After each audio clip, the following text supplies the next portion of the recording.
Back to my channel Joyita Sagar again. তো তোমরা সবাই কেমন আছো? আশা করছি ভালো আছো, আর আমি কিন্তু আছি মোটামুটি একটা ভালো। তো এখন বাজে প্রায় 10টা, থেকে বড়দের প্রণাম জানিয়ে এবং ছোটদের আমার অনেকটা ভালোবাসা জানিয়ে আজকে ব্লগটা স্টার্ট করছি। আমার কিন্তু মোটামুটি স্নান করা, পুজো করা সবকিছু কমপ্লিট। এখন আমি একটু দেখো পিছনে আমাদের চাংড়াটা আছে, এখানে এসেছি কেন বলো তো? আমার প্রত্যেক দিন ভিডিও আপলোড দিতে লাগে, ব্লগ ভিডিও আর কি, যেটা তোমাদের সাথে শেয়ার করি। যেহেতু বাড়িতে আমাদের একদমই নেটওয়ার্ক পায় না, আমার কিন্তু খুব অসুবিধা হয় ভিডিও আপলোড দিতে, তোমাদের সাথে শেয়ার করতে। তবু আর কি এই বাইরে এসে এসে ভিডিও আপলোড দিতে হয়। তো যাই হোক, ভিডিও আপলোড দিতে এসেছি। আপলোডটা হয়ে গেলে বাড়ি গিয়ে রান্নাবান্না শুরু করে দিব। আর চলো এখন থেকে ব্লগটা স্টার্ট করছি। আজকে অনেক রকম জিনিস শেয়ার করতে চলেছি তোমাদের সঙ্গে। অনেকের অনেক রকম আমার বিয়ের জিনিস দেখার ইচ্ছে আছে, এটা ওটা সেটা। তো সব কিছু আজকে মোটামুটি একটা আর কি, সব কিছু পারবো না, মোটামুটি তোমাদের আজকে দেখাবো। তোমরা কি কি দেখতে চেয়েছো। তো চলো এখন থেকে ব্লগটা কিন্তু স্টার্ট করছি। বাড়িতে এসে দেখি মা কিন্তু রান্না বসিয়ে দিয়েছে। মানে আমাদের এরকম 10টা 11টার দিকে রান্না বসানো হয়, তো মা আজকে কেন জানি না একটু তাড়াতাড়ি বসাইছে রান্নাটা, না হলে কিন্তু আমি বাড়ি এসে কিন্তু রান্না বসিয়ে দিতাম। তো যাই হোক, আর মানে চৌকাতে আজকে রান্না বসাইছে। আর অনেক দিন থেকে চৌকাতে রান্না হয় না বলে চৌকাটা ধরছেই না। আর আমি কিন্তু চৌকাতে বেশি একটা রান্না করি না, যখন আত্মীয় স্বজন আসে, অনেক লোকজন থাকে, তখনই আমি চৌকাতে রান্না করি, না হলে কিন্তু আমি গ্যাসে রান্না করি। তো যাই হোক, এখানে দেখো আমি এখন তো ভাবলাম চলো মা রান্না করছে যখন, তাহলে আমি খেয়ে নেই কিছু। তো ঘরের মধ্যে মুড়ি আছে, আমাদের তো ঘরের মুড়ি, তো সেই মুড়ি খাবো শশা দিয়ে। তো মুড়ি শশা মাখা কার কার ভালো লাগে অবশ্যই কমেন্ট করে জানাবে। হ্যাঁ, তারপরে দেখো আমি না সকালবেলা এই যে ফ্রিজের যত ছিল, মানে ফ্রিজটা কিছুদিন থেকে বন্ধ ছিল, প্রচণ্ড মানে ছাতার মতন ধরেছে আর হচ্ছে গন্ধ করছিল বলে সব আমি বের করে ধুয়ে রেখেছি মানে শুকোনোর জন্যে।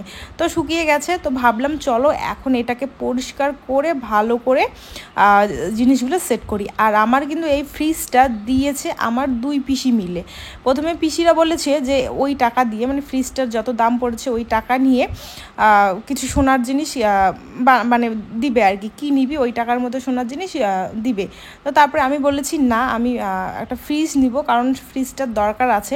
আর দেখো এখন তোমরা বলতেই পারো যে তোমার বর চাকরি করে, তাহলে বাড়িতে কি একটা ফ্রিজও ছিল না? দেখো তোমাদের দাদাভাই কিন্তু বেশি একটা দিনে চাকরি পায়নি।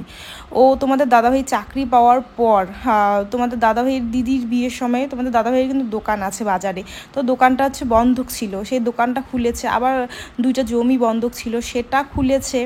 তারপরে প্লাস এত বড় একটা বাড়ি করা, মানে কি বলতো, ছাদ পিটানো বাড়ি না হলেও কিন্তু এই বাড়িটাতে অনেক টাকা পয়সা খরচ হয়েছে। তোমরা দেখেছো বাড়িটা কত সুন্দর, মানে গ্রামের বাড়ি, চারপাশে এত এত ঘর, ঠাকুর ঘর থেকে শুরু করে পায়খানা বাথরুম থেকে শুরু করে একদম পুরো, তোমরা নিশ্চয়ই বুঝেই যাবে যে কত লাখ টাকা লাগতে পারে এই বাড়িটা করতে। আর এই বাড়িটা কিন্তু একদমই তোমাদের দাদাভাইয়েরদের নতুন বাড়ি। পাশে বাড়ি ছিল, তোমাদের দাদাভাই চাকরি পাওয়ার আগে 2 বছর আগে মনে হয় এই বাড়িটাতে এসেছিল। তখন এই রান্নাঘরটা কিন্তু ওই তখনকারই রান্নাঘর। আর ওই পাশে বাবা যেখানে বসে আছে ওটার শুধু ধারটা খালি তোলা ছিল, তাছাড়া কিন্তু কিচ্ছু ছিল না। তো শুধু ধারটা তোলা ছিল, প্লাস ওইটা পাকা করা, প্লাস ঠিকঠাক করা। তারপরে আমাদের যেটা রুম, 2টা রুম পুরো ঘর করা, তারপরে সাইডের ঘর করা, তারপরে তোমার লেট্রিন বাথরুম করা, পাশে আরেকটা ছাদ দেওয়া বড় একটা বাথরুম করা, তারপরে ঠাকুর ঘর, মানে এগুলো সব তোমাদের দাদাভাই এই মাত্র 2-3 বছরে করেছে। চাকরি পাওয়ার 2-3 বছরে এত কিছু করেছে, তাহলে ভাবো তোমরা। তো যাই হোক, তার জন্যে কিন্তু তোমাদের দাদাভাইয়ের ঘরে বলো কোনো রকম কোনো কিছুই ছিল না, তার জন্যই দিয়েছে। তো যাই হোক, দেখো তোমাদের সঙ্গে কথা বলতে বলতে আমার অনেক কাজও কমপ্লিট। এখন চলো কিছু জিনিস তোমাদের সঙ্গে শেয়ার করি। এখন কিন্তু প্রায় বিকেল গড়িয়ে 4টা পার হয়ে গেছে। আর আমার চোখগুলো কি ফোলা ফোলা লাগছে না কিন্তু বলো তো? মনটা কিন্তু আমার প্রচণ্ড খারাপ। কেন তোমাদের এর আগে অনেকবার বলেছি যে তোমাদের দাদাভাই এমন একটা জায়গায় আছে না, এবার খুব টেনশন, খুব মানে খুব। আর তার মধ্যে আমরা অনেক টাইমে যেমন সোশ্যাল মিডিয়ায় তো অনেক রকম ভিডিও দেখছি, তোমরা জানোই। তো মানে সেরকম অবস্থায় ওগুলো ভিডিও দেখলেও প্রচণ্ড মন ভাঙে, মানে বলে বোঝাতে পারবো না। কি ভিডিওর কথা বলছি তোমরা জানোই। তার মধ্যে তোমাদের দাদাভাই এরকম একটা জায়গায় আছে এখন আর কি, খুব রিস্ক, খুব মানে খুব রিস্ক। তো মানে প্রচণ্ড সারাদিনে টেনশনে থাকি। আর কি বলো তো, আমি না কোথাও যাই না। তো এই শ্বশুরবাড়িতেই ধরো টুকটাক যা কাজকর্ম থাকে করি, আমার মতন করে থাকি, কোথাও যাই না, আর কোথাও যেতে ভালোও লাগে না। আর যেখানে আর কি সচরাচর যাই হয়তোবা সেখানেই যদি যাওয়ার হয় তাহলে যাই, না হলে কিন্তু কোথাও যাই না, সারাদিন এই বাড়িতেই থাকি। তো যাই হোক, কজন আমাকে অনেক কদিন থেকে কমেন্ট করছো যে দিদি ভাই তোমার খাটের আর ড্রেসিং টেবিলের ডিজাইনটা দেখাও। তো ভাবলাম চলো তোমাদের আজকে দেখিয়ে দিই, কারণ অনেকদিন থেকে তোমরা বলছো হ্যাঁ যে খাটের ডিজাইনটা দেখাতে, তো চলো দেখে নাও। সো বন্ধুরা, এই যে দেখো আমার খাটের ডিজাইন, হ্যাঁ, তো এটা তোমরা চাইলে স্ক্রিনশট করে নিতে পারো। খুব ইউনিক একটা ডিজাইন। আর এই যে এটার কালারটা তোমরা যে দেখতে পাচ্ছ, কাঠের মানে খাটের কালারটা কিন্তু মানে একটু কালচা ধরনের, তার জন্য কিন্তু জিনিসটা খুব সুন্দরভাবে ফুটে উঠেছে। দেখো তোমরা এই বার্নিশটা কিন্তু একদম ফ্যাসফ্যাসে না, একটু কালচা ধরনের, তার জন্য তোমরা জাস্ট দেখো মোবাইলে কত সুন্দর ফুটে উঠেছে। আর তারপর তোমাদের দেখাচ্ছি এখানে, তো এখানে তো দেখা যাচ্ছে না ওইভাবে, এই যে দেখো একটু তোমাদের দেখাচ্ছি, এই যে এটা হচ্ছে ব্যাক সাইডটা। তো দেখো ব্যাক সাইডটা কত সুন্দর ডিজাইন করা, ওই যে দেখো আমার চশমাটা ওখানে। তো এই যে দেখো ব্যাক সাইডটা কত সুন্দর ডিজাইন করা। আর এই দিকে দেখো, এই দিকে হচ্ছে নর্মাল, হ্যাঁ, তো এই দিকে কিন্তু নর্মাল, মানে এটা হচ্ছে নর্মাল। এই সাইডেও তোমার ভিতরে জিনিস রাখার জন্য চাবি আছে, আর ডয়ার ওই সাইডটাও আছে, বা তোমরা বিছানা তুলেও কিন্তু ভিতরে জিনিস রাখতে পারবে। তো দেখো তোমরা স্ক্রিনশট করে নাও যাদের যাদের পছন্দ হচ্ছে। অনেকদিন থেকে তোমরা বলছো দিদিভাই তোমার খাটের ডিজাইনটা দেখো, এই যে আমার খাটের ডিজাইন। অনেকদিন থেকে তোমরা অনেক কজন বলছিলে যে আমার এই খাটের ডিজাইনটা দেখার জন্য, বা স্ক্রিনশট করে নেওয়ার জন্য, বা ফটো দেওয়ার জন্য। তো তাদের বলছি এই যে দেখো, আসলেও খুব সুন্দর একটা ইউনিক ডিজাইন। আগেরকার দিনের যে রাজা রানীর ঘরে যেরকম থাকতো না উঁচু টাইপের, তো আমি কিন্তু তোমার আরো অন্য অন্য ডিজাইন ছিল এরকম এরকম মানে খাঁজ খাঁজ ধরনের, আমি সেরকমটা নিইনি। আমি একদম প্লেন, আমি বলেছি যে একদম প্লেন থাকবে, আর তার ভিতরে হচ্ছে এগুলো কাজ থাকবে, মানে এরকম লম্বা টাইপের আর কি। হ্যাঁ, মানে বলতে পারছি না ঠিকঠাক আর কি। তো দেখো কেমন লাগলো ডিজাইনটা অবশ্যই কমেন্ট করে জানাবে। যারা বানাতে চাও অবশ্যই বানাবে। আমার কিন্তু এই খাটটার দাম পড়েছে 55,000 টাকা। 55,000 টাকা আমার এই খাটটার দাম পড়েছে। বেশি আমার মনে হচ্ছে হয়তো বা বেশি না, কারণ কি বলতো এরকম খাঁটি মানুষ 60,000 70,000 টাকা দিয়ে বানায়। আমার সেখানে মনে হয় মানে 55,000 টাকা, আমার যেহেতু আনতে মিলতে টোটাল খরচ 55,000 টাকা লেগেছে, তো মনে হয় মোটামুটি ঠিক আছে, আমার মনে হয় আর কি। আর চলো এখন আমি তোমাদের ড্রেসিং টেবিলের ডিজাইনটা দেখাইনি। এই যে দেখো বন্ধুরা আমার ড্রেসিং টেবিলের ডিজাইন, আর এখানে তোমরা আমাকে দেখতে পারবে। এটা কি বলতো, সিম্পল। দেখো নিচের মধ্যে 3টা ডয়ার আছে, হ্যাঁ, এটা একটু তুলে দিচ্ছি তোমাদের সুবিধার্থে।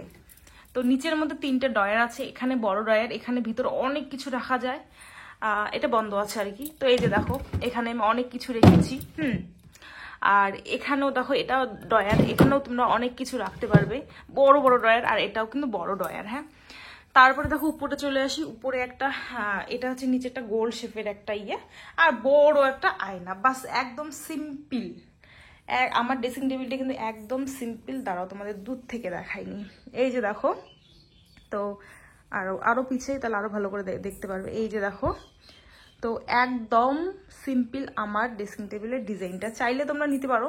সত্যি কথা বলতে একদম সিম্পলের মধ্যে সুন্দর। আর এটা আমাকে দিয়েছে আমার বড় পিসি। হ্যাঁ, বড় পিসি দিয়েছে আমাকে এই ড্রেসিং টেবিলটা, খুব সুন্দর। দেখো একদম সিম্পলের মধ্যে খুব সুন্দর, বড় একটা আয়না, খুব বড় আয়নাটা, মানে চওড়াটা খুব বড়।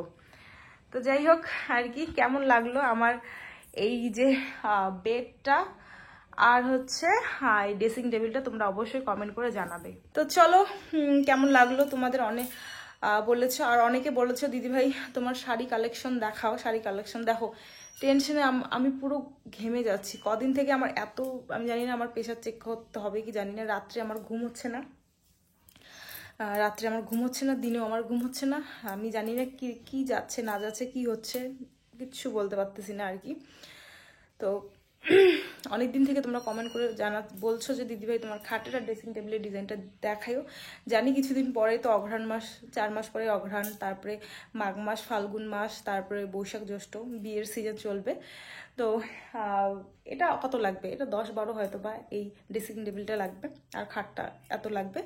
তো তোমরা চাইলে এরকম বানাতে পারো, খুবই সুন্দর। তো চলো এখন কি করব না করব সবটা কিন্তু তোমাদের সঙ্গে শেয়ার করব। বিকেল তো হয়ে গেছে, দেখো মা আর আমি একটু রাস্তা ঘুরছি। আমাদের বাড়ির কিন্তু দুই পাশেই পাকা রাস্তা পড়ে, মানে গ্রামের রাস্তা আর কি। আর দেখো আমরা এখন সুন্দর করে রাস্তা ঘুরছি। আর যেটা কথা তোমাদের বলার ছিল, আমি বলেছিলাম যে তোমাদের দাদাভাই এখন কোথায় আছে। দেখো অনেকে তোমরা জিজ্ঞাসা করেছো যে দাদাভাই এখন কোথায় আছে। তো দেখো ওভাবে তো বলা যায় না তোমাদের দাদাভাই কোথায় আছে, কিন্তু যেটা কথা আমি তোমাদের বলছি, মানে খুব রিস্ক এরিয়ায় তোমাদের দাদাভাই আছে, প্রচণ্ড রিস্ক এরিয়ায় আছে। আর যেখানে তোমাদের দাদাভাই থাকে সেখানে কিন্তু নেই, ওখান থেকে ওদের অন্য জায়গায় পাঠিয়েছে। ওখানে জানি না কিছু কতদিন থাকতে হবে, কতদিনে কাজ শেষ হয় না হয়। তো প্রচণ্ড টেনশনে আছি। আর দেখো রাত্রি হয়ে গেছে, এখন হচ্ছে করছি হচ্ছে রুটি। তোমরা তো জানোই রাত্রেবেলা শ্বশুরমশাই যেহেতু সুগার, রুটি খায়। আর রুটিও করতে হবে আবার ভাতও করতে হবে। আমার ঠাকুমা শাশুড়ি আবার রাতেও ভাত খায়, রুটি খায় না। আমরা ভাত, আমার শাশুড়ির আর আমার ভাত রুটি যা হোক চলে। তো ঠাকুমার লাগে গরম ভাত, বাবার লাগে রুটি, কি জ্বালা। তো যাই হোক আর কি, আমি রুটিটা করে রাখছি আর মা টুক করে এসে গরম গরম ভাতটা করে ঠাকুমাকে দিয়ে দিবে। তো চলো বন্ধুরা, আজকের মতন টাটা, আবার নেক্সট ভিডিওতে দেখা হবে। যাদের ভালো লাগছে ভিডিওটা তারা অবশ্যই সাবস্ক্রাইব করে দিও আর ফলো